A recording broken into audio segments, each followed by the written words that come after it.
Assalamu Walaikum. In this video, how to compare two columns in Google Sheets and highlight duplicates. Let's begin. First of all, open your document, then compare to the cells C into select column A, again into column B. Press enter on your keyboard. Then drag your mouse, adjust and again select selected column on. Go to Format tab, conditional format, format cells if, use custom formula and type formula here.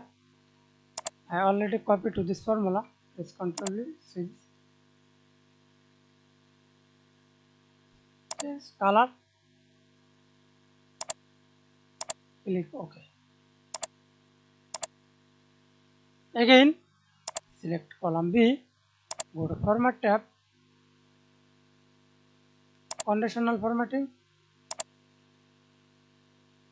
customs,